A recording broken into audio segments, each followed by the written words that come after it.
Ġiet imnedija l-iskema Irrinova Darek mill-Awtorità tal-Bini u l-Kostruzzjoni l-BCA fejn qed tappoġġja xogħlijiet favur użu iżjed effiċjenti tal-enerġija fil-proprjetajiet residenzjali madwar il-Gżejjer Maltin. Waqt konferenza tal-aħbarijiet l-erba' filgħodu fejn saret it-tnedija ġie nnutat kif din l-iskema hi maħsuba biex tibni fuq is-suċċess tal-iskema pilota fl-2020 fiż-żona tal-Port il-Kbir li kienet tikkontribwixxi għal miri nazzjonali u internazzjonali ta' Rinnovar. B'mod partikolari din se tiffoka fuq it-titjib fil-konsum tal-enerġija fid-djar okkupati minn familji bidħul baxx sa moderat. Fost l-oħrajn xogħlijiet eliġibbli inkludu installazzjonijiet ta' materjal insulari, bdil ta' aperturi, kontroll tal-kurrent tal-arja u tad-del, installazzjoni ta' sistemi PV heater solari għall-ilma jew heat pump sistemi tad-dawl u HVAC effiċjenti fl-użu tal-enerġija, sistemi ta' ilma ta' klassi sekondarja u titjib fil-faċċata tal-bini. Minn barra hekk l-iskema se toffri wkoll għajnuna fit-tfassil ta' pjan skont il-ħtiġijiet speċifiċi ta' kull proprjetà biex jiġu minimizzati l-ispejjeż tal-enerġija u jiġi promoss l-iżvilupp sostenibbli fit-tul. Din id-darba l-iskema hi miftuħa għal bini residenzjali fil-lokalitajiet ta' Ħattart, Ħalbalzan, in-Naxxar, il-Mellieħa, l-Imġar, il-Mosta, l-Imtarfa, San Ġwan u San Pawl il-Baħar. Lotja disponibbli b'rata fissa ta' kofinanzjament ta' 75% għal familji bidħul baxxu medju li jirċievu benefiċċju waqt ix-xogħol. Ir-rata ta' kofinanzjament iżdied għal 90% skont idħul.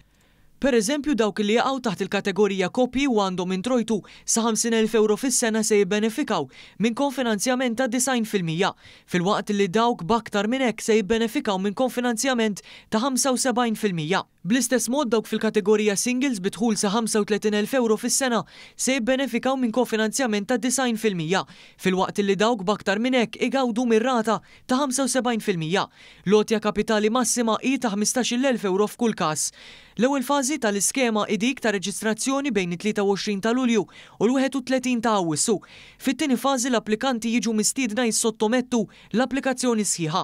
Wara dan jiġi ffirmat il-ftehim tal-lotja u Rinnovar jibda b'monitoraġġ u rimbors mill-BCA. Il-Ministru responsabbli Jonathan Attard innota li r-rata għolja ta' kofinanzjament tal-familji bidħul baxxu medju tiżgura li l-iskema tkun inklusiva u tipprovdi appoġġ finanzjarju għal firxa wiesa ta' unitajiet domestiċi.